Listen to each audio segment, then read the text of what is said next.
Well, welcome to another edition of Carnivore Bites. I'm your host, Jeff Sherman, along with Dr. Eric Lopkin. And I want to start with something that's kind of light, but maybe not so light.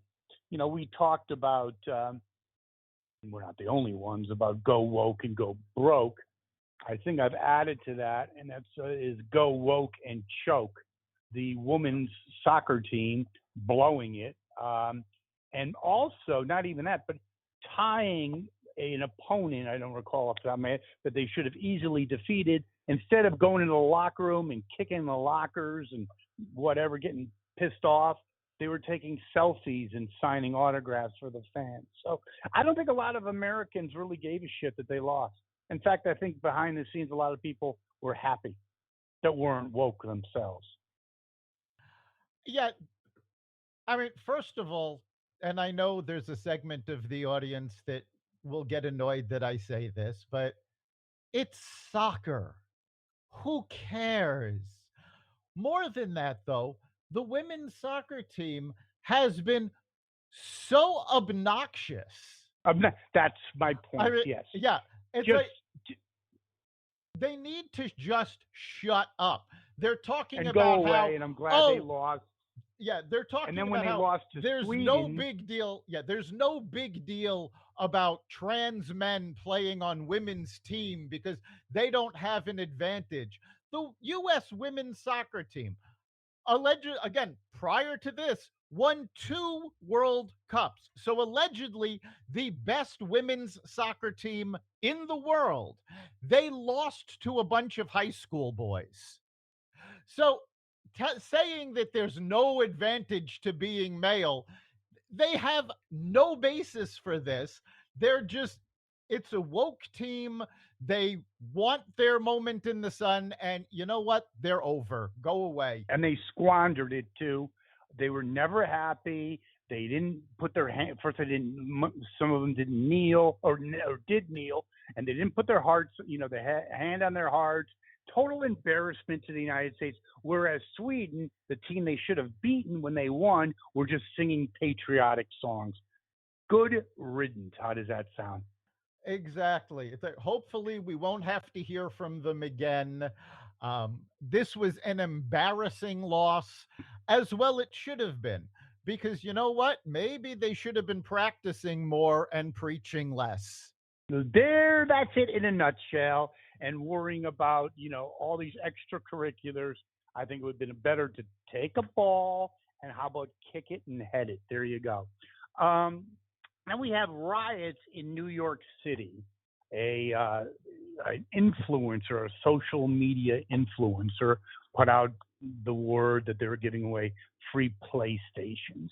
Why is this important? Because it ended up to a couple things. Eric Adams proved himself again to be, let's just say, not a Mensa candidate. Number two, I think the biggest thing, this is huge for me, when are we going to stop making excuses? 60 years after the Great Society, engineered strategically, maybe not on purpose, to permanently dismantle the blacks in America. We have what's becoming a permanent underclass of black youths that have no father, no really intact family, and no education, a la Baltimore. We're not, you can't make this up, not 10%, not 20%, 0% past basic math or reading credentials or requirements. Where are these people going to be in 10 years? And forget why. What's about all these excuses? Yeah, the problem breaks down to 2 different issues. The first one, which you mentioned, is education. Or Our lack thereof. kids, right? Our kids are not being educated. The teachers union has pushed their woke agenda. They're not learning math. They're not learning reading. They're not learning basic skills to Okay, survive. wait. Let me interject something. I agree with that. Okay, there's issues overall, especially when you look at the Department of Education, where I think the Vic wants to get rid of, and I support him on that because we were number 3 in education. Now whatever. They essentially dead last in the industrial. But no, that it's worse than that, Dr. Lopkin, because yes, is there a problem in our educational system? Yes. I mean, no doubt. Okay, we got all that. But especially in the young African American sector, it's not bad. It's horrific. Even things like truancy is like in the 30 percentile. So, you talk about reparations, okay? Uh, Stop playing the victim because you're doing it to yourself. Sorry to be so blunt. Yeah, we need to fix the education system. We need to go back to teaching the basics: math, reading, Yeah, no, phonics. I get that, but I'm talking about specifically in the black community. Yes, is it bad all over, Dr. Lopkin? Yes, but it's not zero. Is my point. Okay, No, it's a huge problem. well, no, again, in Baltimore, it is zero. And that Yeah, wasn't and it's just African, primarily a black city. but it's the entire education system. I don't know if you ever watched a show, The Wire, that was on HBO a while back. This is going back years. The whole thing was set in Baltimore, and they had one season that basically focused on the Baltimore school system. And they talked about the fact that they weren't teaching kids. They were basically just teaching them to pass state tests. They were they didn't even worry about truancy. They just tried to get kids into the schools twice a month, 2 days out of the month, because that was enough to qualify them for the state money. So this is not, this is going Okay, on all over the no, but country. Baltimore is essentially a black city. Okay, it's if you go to places, I'm not going to name the towns. You don't have that problem. You don't have a problem with all other kids rioting to the propensity that it's happening in the African American community. You have fatherless households. The thing is getting off the rails. Sorry, it just is. But it is off the rails. And that goes to the second point, where people refuse to hold these kids responsible. Yes, We had thank you. we had riots in Chicago, and a reporter referred to this as a mob. Okay? Now, mob is not a racial description. It's simply a description of a group of people who just sort of, got violent. And the mayor pushed back, saying, "Oh, no, no, we can't call them a mob." It's like, yes, you call it what it is. Stop trying to coddle these kids. It's not working.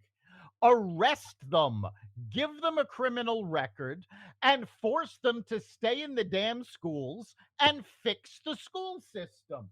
That's the And I only way this is going to resolve itself. 100% agree, but I also want your analysis, your input on this as well. I think it's having another effect that's never talked about. I think there's a silent group of people, and I think it's growing, that are basically essentially saying, cry me a river, because they see that, yeah, there's some racism, but it's not exactly 1960. Essentially, they're doing it to themselves. I'm not sure if there's a group of people that are saying they're doing it to themselves. Certainly on the far right, there is. But I think there's a larger well, not so silent majority, because it includes quite a lot of parents who, by the way, were targeted by the Justice Department as potential terrorists, who are coming out and saying, no, this is the result of what you are teaching. And they're going to school board meetings because these kids are being told, you're victims. There's nothing you can do about it. They're not being taught the skills that they need to survive in the world. They're essentially being abandoned by this woke agenda that is all about victimhood. Okay, And and I think it transcends school. It is school. So I'm yes, not, yeah, but it's also permeated the entire society. It's not your fault. Don't worry about it. And basically giving them a free pass, which is fine when you're a kid. Eventually, you're going to have to make a living, I would assume, and it's not going to end well, No, especially in an increasingly technologically advanced society. it's not going to end well. And we're already seeing part of this as employers are forcing people to go back to the office at least a few days a week. It is being reported that the younger generation who maybe entered the job force during COVID or just before COVID, they have no social skills. They can't deal with people in the office. They're all stressed out because they can't handle human interaction. Now, put on top of that, not even learning basic skills, these kids are screwed. Well, how about America? Competitive Oh, the, advantage, I believe it's called. well, our That's competitive gone out the advantage window, is dude. gone. Gone. Thank you. We agree 100% by that. And you're right. It's you have a whole, again, COVID was no one's fault. The education is another issue, but certainly you have a whole, imagine this, a whole group of your up and comers. I mean, that's what business is not based on 60-plus-year-old people. It's the young generation that is the impetus for innovation, for different strategies, business outlooks, all that kind of stuff. They're incapable, as you said, skill wise and also socially. That doesn't look good. No, it doesn't. And we're already seeing in the marketplace the results of this. Apple made a push to bring their people back into the office, and the workers pushed back, saying, no, we don't want to come back to the office. We're perfectly capable of doing great work from the house. What's the result of this? Apple has been turning out flawed products for the last several years with major gaffes. On top of that, the Bureau of Labor Statistics came out saying productivity for people who are working at home is 2 to 4% less than it is for the people who returned to the office. So, no, we are not good at working at home. People are not really doing work. Uh, this just came up in a lawsuit. A woman who was working at home was I love this. fired. Yeah, keystrokes. Yes, they were tracking her keystrokes. And by her keystrokes, the employer was able to tell that she was not working. She was not at her workstation. There were days when she didn't do anything, and they fired her for that. She took them to court, and the court said, no, they've got the evidence that you were not working. The case stands. You were fired for cause. Dr. Lopkin, I think it was a free pass during COVID. Okay, no one checked. It was just that's the way it was. I think that two things. I think that train's completely left the station. Yes, they're going to be counting your keystrokes, time logged in, all that kind of stuff. And also, I think that there's the bigger issue, and that is, I worked for a couple companies and we innovated some really cool stuff because it was a team effort. And I know that's overused, but it really was, right? Right. We'd be kicking around some ideas in the office, in the conference room, throwing out different samples. Yeah, that looks good. That looks like shit. Whatever. How do you even build? How do you build a company culture? Whenever and this company, by the way, is Stanley Black and Decker. They literally, you can't make this up. Okay, you talk about Apple. They don't have any offices anymore. Yeah, they have a corporate office just for show, but everyone works from home. And guess what? For the first time in over 150 years, they lost money. Well, 150 years. they lost money because of abject stupidity. Thank you very much. They opened a factory in Texas, that was Yeah. going to build craftsman tools, and they automated the entire thing. Well, what happened? They bought the automation machinery from a company in Belarus. The machinery kept breaking down every time they needed a replacement part. It had to come from Belarus. Who is buying serious technical equipment from the former Soviet Why not Union? just go to Uganda? It might be even Uh, cheaper. I mean, There this you was go. absolutely ridiculous. But no, we know that the work at home movement is coming to an end because Zoom has required their employees to come back to the office. Interesting. I know that Zoom stock is basically much down from its previous peak. But anyway, speaking of stupidity and Biden, they're synonymous. First of all, on kind of a lighter note, he goes to Arizona. There's a border crisis. And what happens?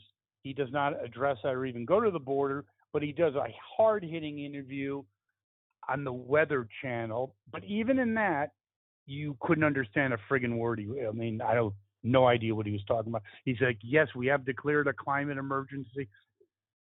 Why is that important? He refuses to address the border, but I think I don't know how it works out in the campaign. I think he's so blown out that he couldn't give an interview in like nursery school. I mean, it's No, bad. no, his last several appearances have been abject failures. We'll see what happens when he finally has to debate someone, because I don't think he can handle it. But in terms of his trip to Arizona, I mean, this is absolutely ridiculous.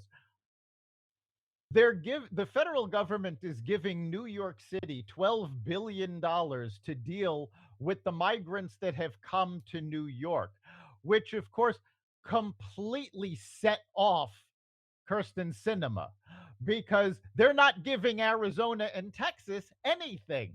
And Arizona and Texas are dealing with 100 times the crisis that New York City is. The Mm-hmm. government is giving money to liberal sanctuary cities to help them, but they're not giving anything to the border states that are actually dealing with the problem. Total gross incompetency. There's been further talk about Mayorkas, about possible impeachment. I'm 100% on board with that. Yeah, no, I'm actually not. They need to stop talking about impeachment, because the fact of the matter is they don't have the votes in the Senate. Nothing they present is going to get them the votes in the Senate. So this is a waste of time. What they should be doing is pushing forward on legislation that, quite frankly, given the border situation, they can get bipartisan support, force it down Biden's throat, and fix the problem. Well, it needs to be fixed. Mayorkas is another one. If you looked at Biden's cabinet, it's a freak show, and Mayorkas is a part of that. Uh, they were all talking about hearings. They had the hearing into Biden, the boy genius's Afghan withdrawal, and that, of course, didn't make it on major media, but it did make it on some more conservative outlets. Totally disgusting. We talked about this almost 2 years ago.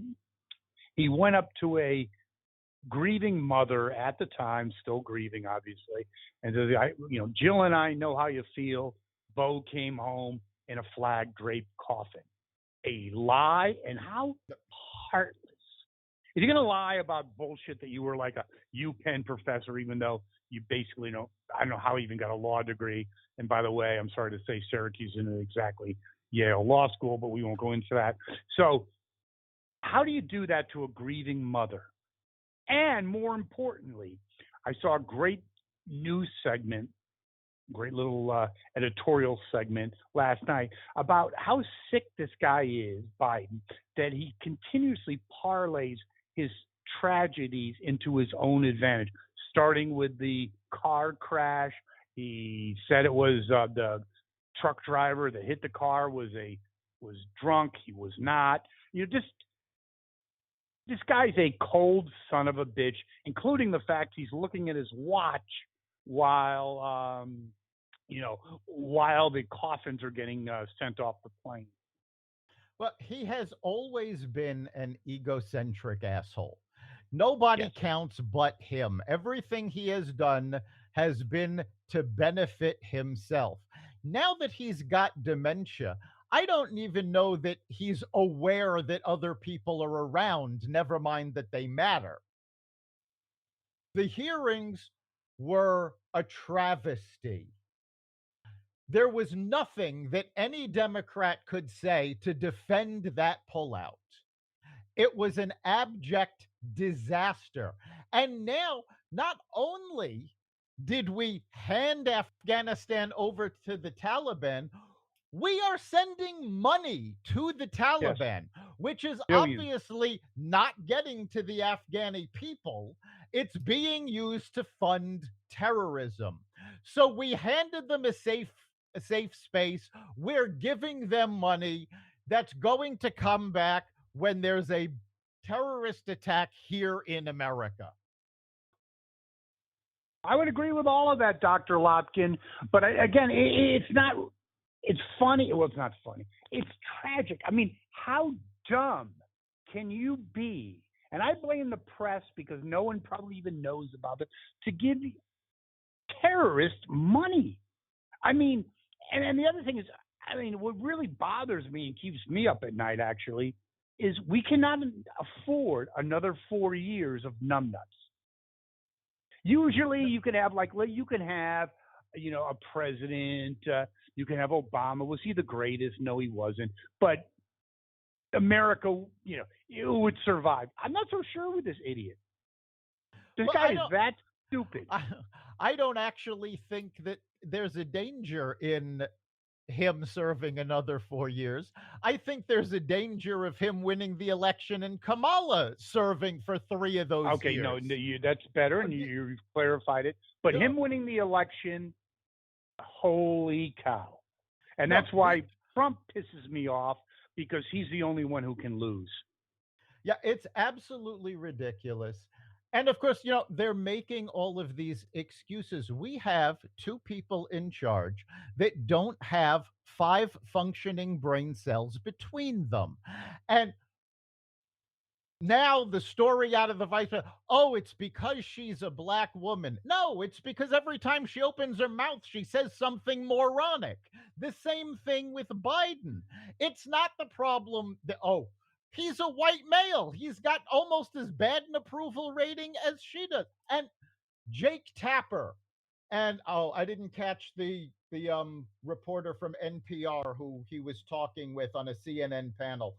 But Jake Tapper was talking about the fact that he cannot believe 3 years into the Biden administration, people still have such a high disapproval rating. He can't understand it. And the NPR is like, well, because it's not connecting, because the American public doesn't feel that inflation is going down. You know why the American public doesn't feel that inflation is Because it's going down? not. Because it's not. The There you go. rate that inflation is going up has slowed. But when you hear it's 4% inflation, that's 4% over a year ago, which was 9% inflation. It has not gone down. And in fact, you can go online. There are websites that will actually do the calculations for you. Since Biden took office, real inflation is actually up 17.89%, not 4%. 17.89. That's why when you go to the supermarket, when you fill up your car with gas, you're looking at these prices and going, I cannot believe this. I understand that. Now, let's look at that. Saudis are going to cut back production even more because they hate this guy. That's one of the reasons. I'm sorry to say that to you, but it's true. If gas goes 425, 450, approval ratings further down. Oh, And yes. if you look at this, hold on. If you look at this, New York Times just did a poll 43-43 Trump Biden. I still think Trump could win. Oh, almost everybody, all of the pundits think that Trump still has a chance to win, even the liberal ones. That's why they keep pushing these indictments, because they're terrified of Trump winning another term and showing. Remember, when Trump was in office, I'm not a fan of the man as a person, but unemployment was at record lows. The economy was at record highs. The stock market was at record highs. We were energy independent. And Biden got rid of all of that. And now he's claiming, oh, well, it's my policies that got unemployment to record lows. No, it's the fact that the crisis of coronavirus is over. The economy is starting to go back to where it was before you screwed it up. 100% agreed. And the other thing, you talk about the indictments, probably another one coming his way from Georgia. And there's also the possible gag order that prosecutor Smith or District Attorney Smith might impose. Your thoughts on that? Well, I actually don't think that, based on some of the comments that the judge has made, I don't think the judge is going to issue a gag order, especially given the Justice Department's habit of leaking information to the press in regards to Trump's indictments. And in fact, the New York Times got a hold of a memo that was written that is part of the indictment for the January 6th. What's really hysterical is this memo, which does detail plans on how they could overturn the election. The memo was written by a judge, not a judge, a lawyer, I believe in Wisconsin, who, while a pro Trump lawyer, was not affiliated with Donald Trump. It was sent to another lawyer who was working on the Trump campaign. There's no evidence that anything in this memo was ever acted on. There's no evidence that Trump even saw this memo. But this is the so-called evidence that they're using. They've already leaked it to the New York Times, but they don't want Trump to be able to comment on it. So I don't think the judge is going to allow that. This is a gag order, not as a usual gag order is used. This is trying to keep Trump from exercising freedom of speech during a presidential campaign. Now, the bigger issue, Dr. Lopkin, is, with Georgia about to drop another indictment, is this the boy that cried wolf? Like, it gets to be white noise after a while. I mean, the first year with bated breath, is it losing credit? I mean, come on. I mean, okay, one set of it, well, hold on, one set of indictments, I get 20 indictments, don't you think? Okay, this is a little ridiculous. Yeah, it has already lost its impact. Democrats in swing states have refused to talk about the indictments, the last few. Most pundits, with the exception of a couple, are going, yes, there was another indictment, and they're moving on. As far as I can tell, there's a handful of people at MSNBC and the ladies of The View who giggle in giddiness every time this happens. But outside of them, nobody cares anymore. And in fact, it's just energized the conservative base and, quite frankly, put off the independents, because independents are now looking at this going, oh, they revealed more information about Biden, so they hit Trump with another indictment. It's become very obvious that there is a two-tiered system of justice. And even people that don't like Trump don't want to see a two-tiered system of justice, because anybody with half a brain is going to tell you that that's going to backfire. The Democrats are not going to be in charge forever, and everything they do is going to come back on them. This is why we have a Supreme Court with a 6-3 conservative majority, because Harry Reid got tired of Republicans filibustering Obama's judicial picks, so he did away with the filibuster. which gave Trump the ability to put through all of his picks. Well, isn't it another bigger issue with all these indictments? Um, we history. You talk about our Constitution, the founding fathers. That and Jesus Christ itself are pretty much on the same level. When it comes right down to it, we've de-evolved to a banana bullshit republic. This is bullshit. You mean, Jack Smith can just, and he's basically a Democratic operative. His wife is joined at the hip in Democratic causes, Hillary in particular. This is something right out of Venezuela, a la 1960. It really is. And unfortunately, what most people don't realize, because of course the mainstream media doesn't want to cover this, there were some mentions over the last week that Moody's downgraded the United States debt rating.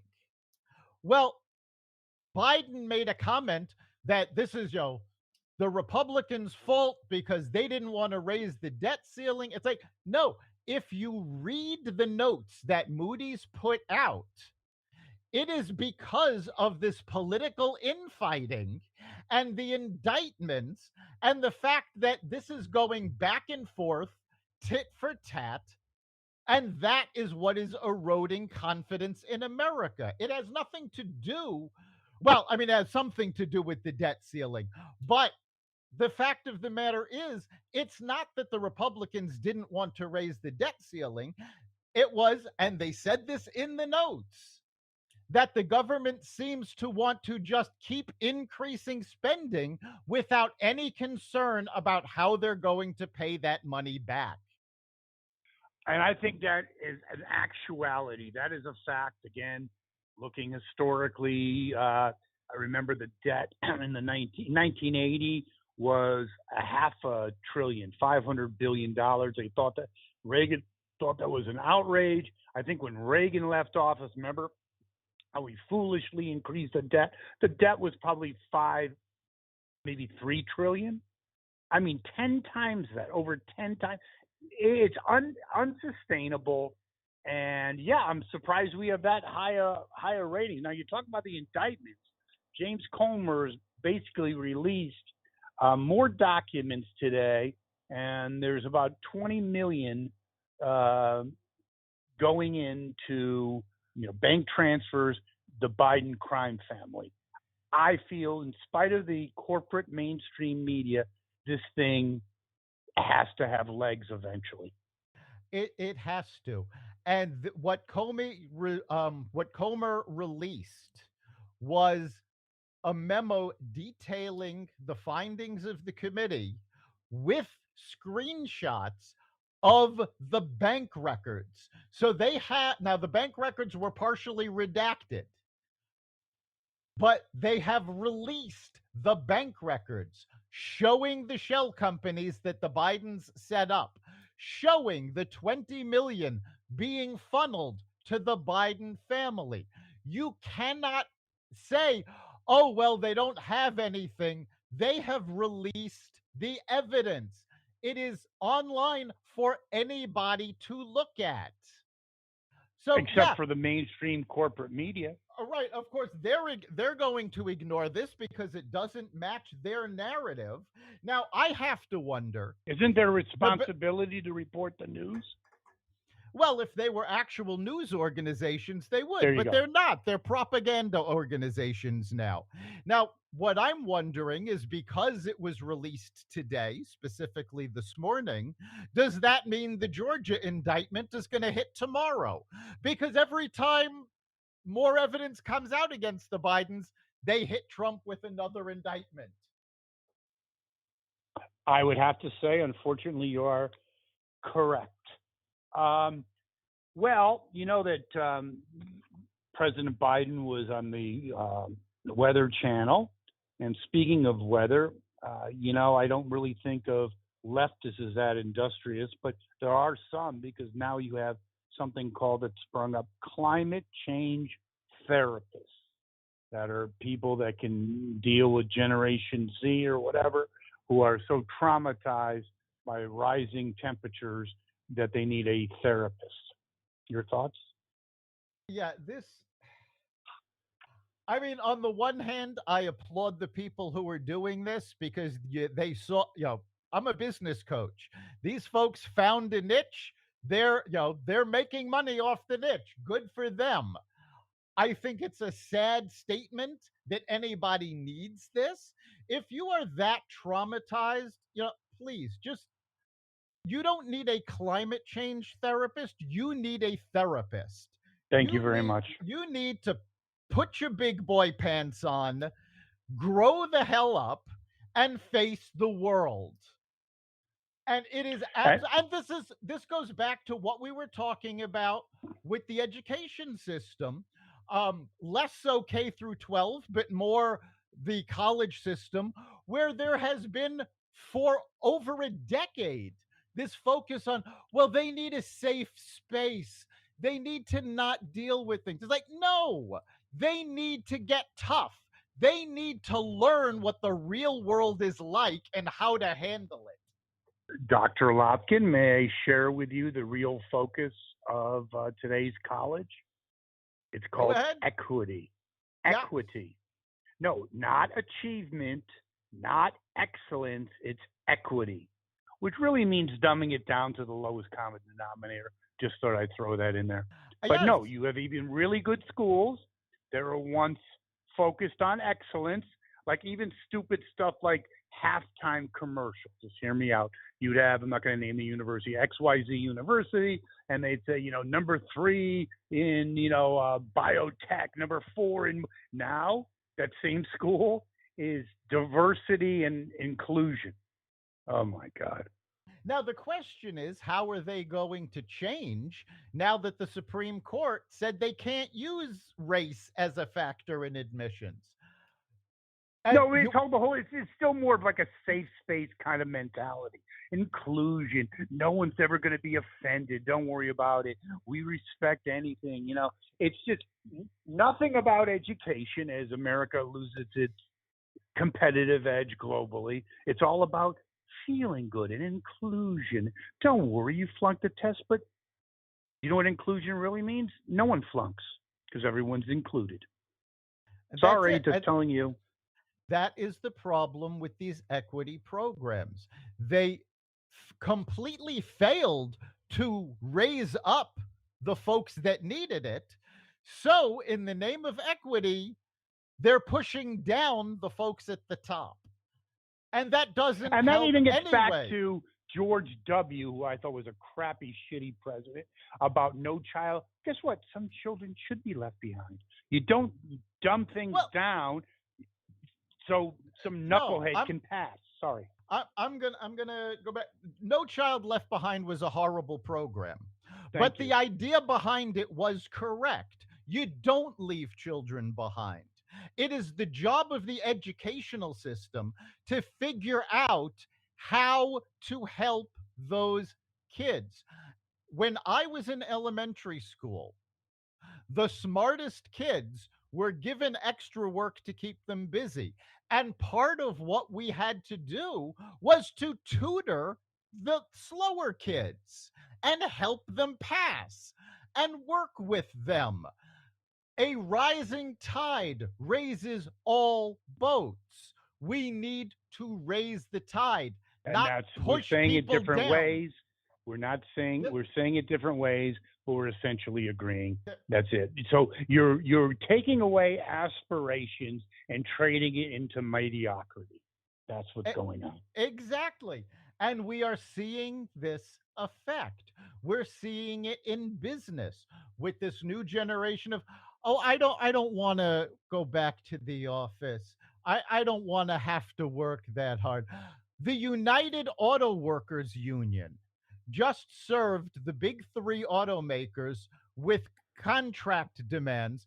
They want 40% raises across the board, and they want the work week cut to 32 hours. So, really? Union workers used to be proud of the fact that They were there, committed to quality. They were getting the job done. Now, oh, I don't want to have to work on Fridays. Well, it's it's it's prevalent throughout the workforce. I don't know how we recover. Right where when our own domestic car business is less than completely healthy, and even to that point, that Ford Motor Company loses an astounding amount on every electric car they produce, but the government Oh, essentially quasi forcing them to produce that. yes, and It's almost forced bankruptcy. at this point, all of the electric car manufacturers have more inventory than there is demand. They can't sell everything they have. And that the government is going to end up bailing them out again because the government forced them to make these ridiculous cars that nobody wants. And And even I'll go, people that bought the the electric cars are now having buyer's remorse, going, it doesn't go as far as I thought it was, it takes forever to charge, it's not worth the money. something, if government, which is something they should always do, if they did nothing and let people like Musk and others take control. Elon Musk, Tesla, it wasn't a government program. Government get out of the way, and things. Government's going to have no positive impact. In fact, a negative. They'll squelch innovation. How does that sound? By these crappy bullshit initiatives and They, forced mandates. They always do. Anytime they push a mandate, it is an abject disaster. And in fact, I saw an interview with a guy that owns appliance stores, and he was talking about the new energy efficient washers and dryers. And they said, yes, they use 30 to 40% less energy. But to get your clothes clean, you have to wash them twice because they don't work. This is what's happening. So you're not actually saving any energy. You're not saving any money. You're not saving the environment. You are actually just putting a band-aid on a gaping hole. Well, it's about a mentality, though, Dr. Lopkin. Some shithead moron in New York, a legislator, basically was trying to get a law passed that the ice cream vendors should be prevented from having diesel or gas powered generators, to keep their coolers and the ice cream, and go to solar or some type of non fossil fuel. I mean, really, like that has any impact on the greenhouse gases or It's global not warming? it's not Plus going to have any impact. And more than zero. that, most of these ice cream vendors are entrepreneurs. They're not big companies that own, big fleets of trucks. These are guys that own their truck, and they saved their money and they bought the franchise for whatever company that they're selling.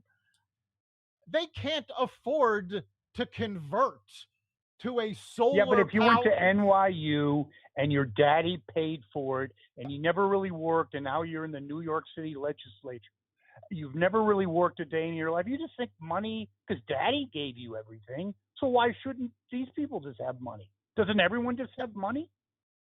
And that's the problem. The intellectuals are out of. In fact, there was a great editorial in the New York Times a week and a half ago talking about the fact that the liberal elite are out of touch with most of America. And this is why there's such a backlash against them, because people are feeling targeted, because they feel, oh, we're so superior. We've got advanced degrees and we have all of that money that, and guess what? Most people did not grow up like that. Most people looked at $100,000, $200,000 in debt for a graduate degree and were smart enough to say, That's not worth it. Yes, and you also have companies. We'll talk about one of my companies, Stanley, we just mentioned. Yep. I love this. This stuff, this fascinates me. All the geniuses with the MBAs from Hector and Carl University and all this bullshit you could have a kid, just hanging around and do a better job than all the geniuses who took brand names that you just let them go on their own. Craftsman, Stanley, DeWalt, Black and Decker. But no, the geniuses ran all of them into the ground. Oh Yep, yeah, all the spreadsheets, all MB the no analysis. MBAs have destroyed more companies than any other group. And if you look at the companies that they've created, you can't name any. Name companies that were started by folks without college degrees. Oh, Microsoft, Facebook, It's like a Apple, who's list. Ford. Yeah, Ford. Um, You name it. It's like almost you every know, company. There you go. You right? just had brilliant people. All of the Virgin companies, that Richard Branson has, all of Elon Musk's But company. but but wait a second. We talked about this on the show on the podcast. I think I think your theory. I don't know when it's going to happen, if it's ever going to happen. But the whole thing about if I was an employer and I'm looking at some man or woman, boy or girl that had the smorgasbord, the buffet of skills that they are like STEM proficient, and let's say they weren't great writers, you get a writing, basically the skills they went after the skills. I have to say, and I really was a huge believer in the college education. I have to say, if I'm looking at a kid coming into a job interview, I have to say I'm looking a little more positively on that than some kid who went to Trinity and got a degree in I don't know, art history. Really? Yes, it's already starting. Google has rolled out certification programs that you can take for free online. But is And it getting traction in the workforce? yes, because IT companies are looking at those Google certifications. They're not looking for somebody with a graduate degree, unless, of course, it's MIT. But tech companies are looking at high school students, not even college students. They don't care what your degree is anymore. They want to know you have the skills. And that is starting to be more and more prevalent. Unless you want to work on Wall Street, your MBA is useless now. Do you know why I think that? And it doesn't take a genius to figure this out. It's experience that happened. In other words, the NBA started in the early 80s, and even the whole, well, let's just focus on NBAs. Yes, yes, yes, the best and the brightest, blah, blah, blah, blah, blah. And then after 40 years later, companies have realized these guys don't know shit. So there's no value to it. Uh, And I have a friend who works in advertising, great guy. Here's another guy, no college degree, but I'd hire him in 5 seconds, literally, not just because he's a friend. He's brilliant.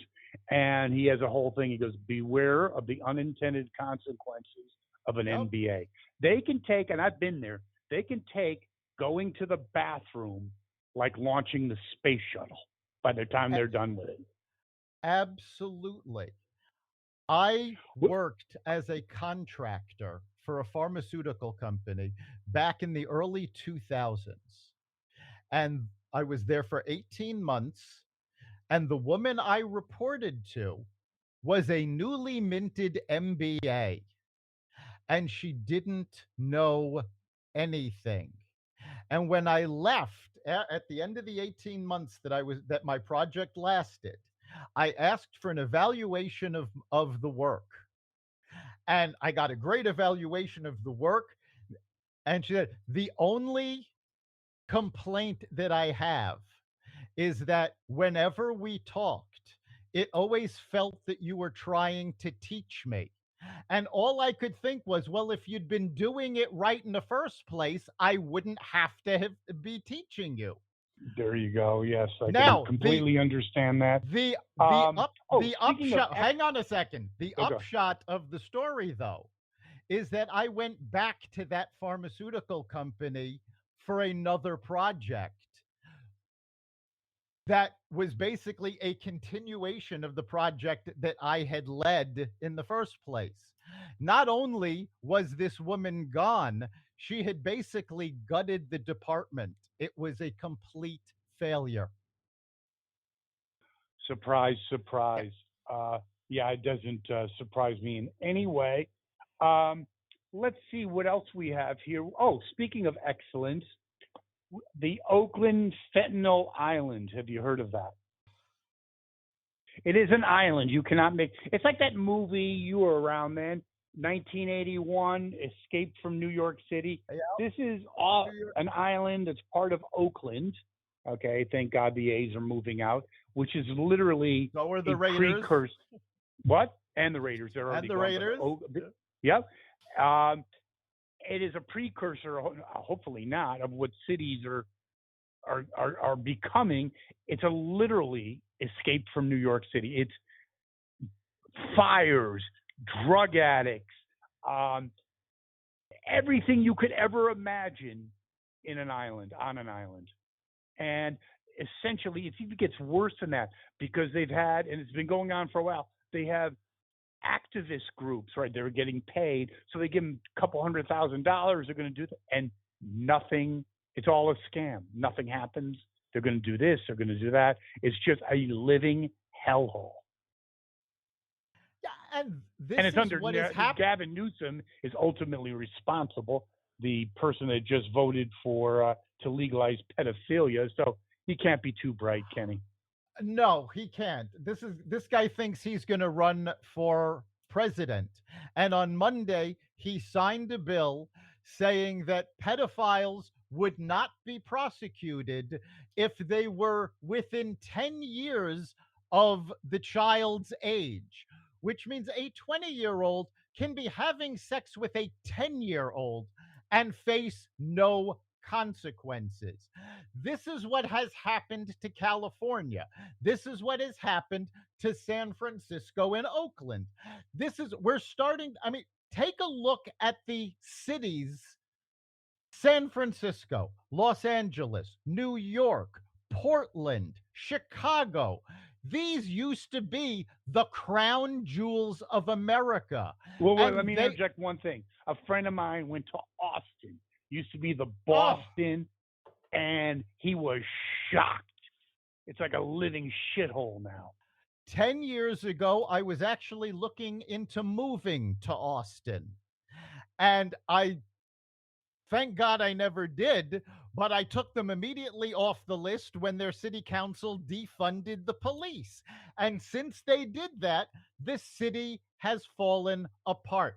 This used to be the number one small city in America. It was a mecca for small businesses. Art, And now it is a disaster. yes, and let's hope it doesn't de-evolve into another fentanyl island. But if you saw that, you would freak out. Um, Someone who might be freaking out is DeSantis. Big shakeup in his staff. He's now in single digits in New Hampshire. Your comments, Dr. Lopkin. Yeah, I think more is being made out of it than needs to be. First of all, I keep saying this every week, but the poll numbers at this point don't mean anything. Take a look at every past presidential election. This far out, the polls were wrong on everything on both sides. So the poll numbers don't mean anything. Most campaigns go through growing pains and trying to figure out what it is they're trying to be. So that's not unusual either. The mainstream media wants this to be a big deal because they all know if DeSantis managed to win, and let's face it, if Trump implodes, which is still possible, DeSantis does stand a chance. So the mainstream media doesn't want DeSantis having a shot at the presidency. They don't want any Republican having a But shot. let me So ask you a question. anything that's Let me ask you a negative, question to this. Let me ask you a question because I strongly believe Trump is among the weakest candidates. Okay, so what is their obsession with Trump? I mean, that could go on for another hour. But the point is, Vivek, I think he would kick Biden's ass from. It would be a landslide. He says this, but I agree with him. Like the Reagan landslide, I believe he would destroy. He's got none of the baggage. So there's other people, and I think actually DeSantis would win over Biden. I well, think almost anyone in the Republican field. and that's you just answered your own question. That's why the media is focused on Trump. They want to convince the electorate, particularly the Republicans, that a Trump presidency is inevitable. So why bother voting for anybody else? Because they want the Trump rematch because they think Biden can beat him again. Their own polls are showing that's not necessarily the case. But Well, they here's what are. I think of this. Here's what I think of this, and I think, and I've given this a great deal of thought or a fair amount of thought. I think the winds are headed in Biden's disadvantage. Okay, they're against him. You got the, certain time. I don't care what mainstream corporate media. You can't hide from the truth forever. You got bank records. That's not going to be good. You're going to have an impeachment inquiry. That's not going to be good. I'm not for impeachment. The inquiry is a different story. It lets more information out. And then you're going to have, there were certain economic forecasters, they've done it before and they were wrong, but thinking that fourth quarter there could be some economic turbulence, gas prices. I think it doesn't, and then obviously an international crisis is always a possibility, especially with numbnuts. So I think the headwinds, there are headwinds on the Biden agenda. And again, like I said this maybe 6 months ago, if your house is on fire, do you really give a shit that the fireman is an asshole? I don't personally. Put out the there friggin' fire. there are a lot of headwinds, and of course the mainstream media tries to downplay these or even ignore them. But last week, a fleet of Chinese and Russian ships held battle maneuvers off the coast of Alaska. Do you really think they would ever have done that if they didn't think Biden was incredibly weak? They Of wouldn't course not. have dared done that during a Trump presidency. Or quite frankly, even during a George W.'s presidency, they wouldn't have done that. No, I agree, but I also think it's yes, Biden's weak. That's 80% of it. But then he could also be compromised. I think a lot of people in the international community, a lot of adversaries, have a lot of dirt on Lunch Pail Joe. Oh, it wouldn't surprise me. In fact, I'm pretty sure that's one of the reasons. Now, I I agree with the decision that we need to back Ukraine because Russia won't stop if they overtake Ukraine. But I believe the reason that Biden has basically looked at this as a blank check is the fact that Zelensky's got all of the Burisma data. There you go. And it's like pay up or I'm going to start talking. Yes. There's nothing, there's no outcomes tied to any of the money we get. There's nothing. It's just a blank check, as you said. But I will, speaking of, we're talking about the potential international conflicts. Oliver Stone, hardly a conservative, was on an interview and basically said he regrets voting for Biden because he's scared of his incompetency and how it can translate into a nuclear war. Might be dramatic, but maybe yes, maybe no. You have players on the stage, a miscalculation. He's got dementia. You overdo things. He also has a macho complex. He's always had it since he was 40. You don't know. I don't feel confident with him at the helm, and that's just being partisan. That's a fact. Yeah, Oliver Stone is probably the highest profile person to come out and say this, but it's a common sentiment among Biden voters. They regret voting for him because he has been an abject disaster. Any centrist that voted for him looks at what he became and this is not what I voted for. I voted for somebody who was going to be the adult in the room, A who was going to uniter. bring people together, and who was going to be a centrist. That was what he campaigned on. All of it was an abject lie, and people regret voting for him, which is another reason, he keeps trying to push through student loan forgiveness. All that is a bribe to young voters, because young voters look at him and go, you've done nothing for us. You're an old fart. Go away. There you go. And we'll close on. I thought it was also, again, he escaped to the beach after the cocaine. Obviously, and I saw some videos of Hunter on the patio or on the deck. He was obviously coked up. And the other funny thing is, just as an aside, I think it was Gutfeld was talking about the Biden family. Essentially, it's the white trash family that you don't want next to you. I didn't know how it was. I didn't know it was that Yes. bad. Like the daughter, a couple DUI, a couple arrests. I mean, it's like white trash. Yes, this is not a high class family. No, they're This is grifters. Yes, they've conned their way into politics. They've conned their way into Burisma and all of these selling, basically because they're selling access to Joe. This is a white trash family. Now, I'm not going to say that, Trump is high class.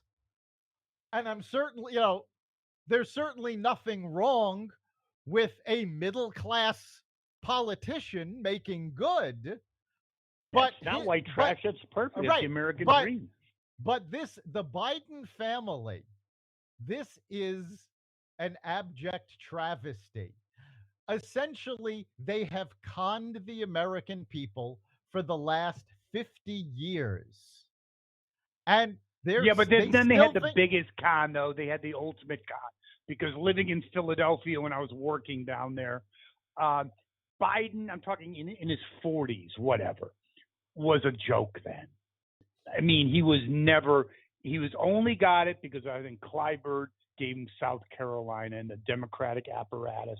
He was still 3% Joe. The guy was, and even one of the debates, he's like, yes, we must punch and punch and punch away at domestic violence. And people started cracking up because I'm serious. Oh, God, brutal. So no, we'll see how it plays out. yes, we will. Well, thank you, Dr. Lopkin. Always a pleasure. We'll be back next week. And if our listeners would like to give their input, they can do that, can't they? They can. You can contact us through the Carnivore Radio Facebook page. You can go to xvadio.com/connect and let us know what you're thinking. And of course, you can catch every episode at xvadio.com/podcasts, the Carnivore Radio website, Apple Podcasts, Google Podcasts, Spotify, iHeartRadio, Audible, Amazon Music, and other platforms that respect freedom of speech. Thank you, Dr. Lopkin, and thank our listeners. We'll see you next time.